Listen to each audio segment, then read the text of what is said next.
जय श्री कृष्ण, जय राधे राधे। माघ मास का महत्तम, माघ मास का महत्व भारतीय संवत्सर का 11वां चंद्र मास और 10वीं सोमास माघ कहलाता है। इस महीने में मघा नक्षत्र युक्ता पूर्णिमा होने से इसका नाम माघ पड़ा और इस दिन व्रत दान तपस्या से भी भगवान श्री हरि को इतनी प्रसन्नता नहीं होती है कि जितनी माघ महीने में स्नान मात्र से होती है। हे भारत श्रेष्ठ, माघ मास की अमावस्या को प्रयागराज में 3,10,00,000 अन्य तीर्थों का समागम होता है। नियम पूर्वक उत्तम व्रत का पालन करते हुए माघ मास में प्रयाग स्नान करता है जो भी कोई, वह सभी पापों से मुक्त होकर के स्वर्ग में जाता है। जय श्री कृष्णा, जय राधे राधे। आज हम सकट चतुर्थी गणेश चतुर्थी के व्रत की कथा करेंगे। यह व्रत माघ कृष्ण पक्ष की चौथ को किया जाता है। दिन भर व्रती रहने के बाद सायंकाल चंद्र दर्शन होने पर दूध का अर्घ दे करके चंद्रमा की विधि विधान से पूजा की जाती है। गौरी गणेश की स्थापना करके उनका पूजन तथा पूरे वर्ष उन्हें घर रखा जाता है।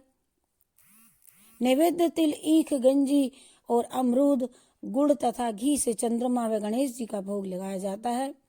यह नैवेद्य रात्रि भर डलिया इत्यादि से ढक करके यथावत रख दिया जाता है, जिसे प्रहार कहते हैं।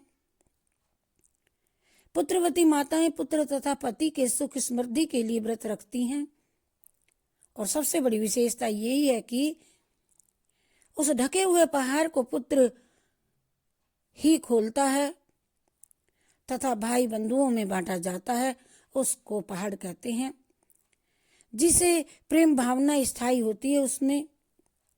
और आगे प्राचीन काल में नर्मदा के तट पर सुब्रत नामक एक ब्राह्मण देवता निवास करते थे। वे समस्त वेदों, वेदांगों, धर्म शास्त्रों व पुराणों के ज्ञाता थे। इतने विद्वज्ञ थे होते हुए भी सुब्रत ने अपने ज्ञान का प्रयोग धर्म कार्यों में नहीं किया, अपितु आजीवन धन कमाने के लोभ में वह सदैव फंसा रहा।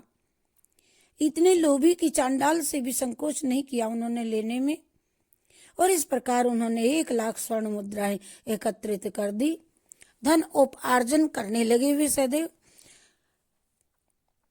और धनोपार्जन में लगे लगे ही वृद्धावस्था ने आकर के उनको एक दिन घेर लिया। सारा शरीर जर्जर हो गया। काल के प्रभाव से सारी इंद्रियां शिथिल हो गई और वे कहीं आने जाने में समर्थ हो गए। सहसा उनके मन में एक विवेक उदय हुआ कि मैंने सारा जीवन धन कमाने में नष्ट कर दिया, अपना परलोक सुधारने की तरफ ध्यान मैंने कभी नहीं दिया। अब मेरा उद्धार न जाने कैसे होगा, और मैंने तो आजीवन कभी सत्कर्म किया ही नहीं।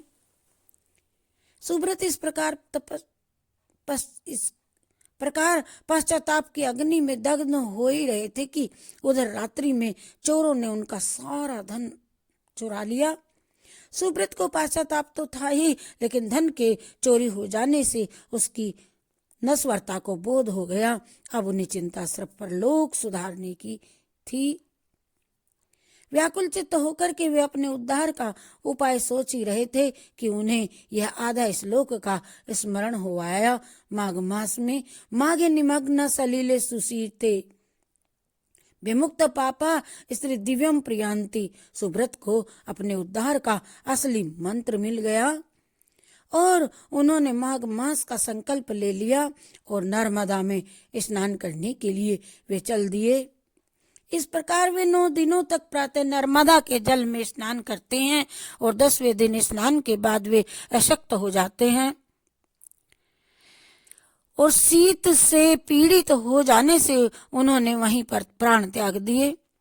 यद्यपि जीवन भर उन्होंने कोई सत्कर्म नहीं किया था, पाप पूर्वक ही धन का उपार्जन किया था, परंतु माघ मास में स्नान करके पश्चाताप पूर्वक निर्मल मन हो करके प्राण त्यागने से उनके लिए दिव्य विमान आया और उस पर वे आरूढ़ होकर के स्वर्गलोक में चले गए।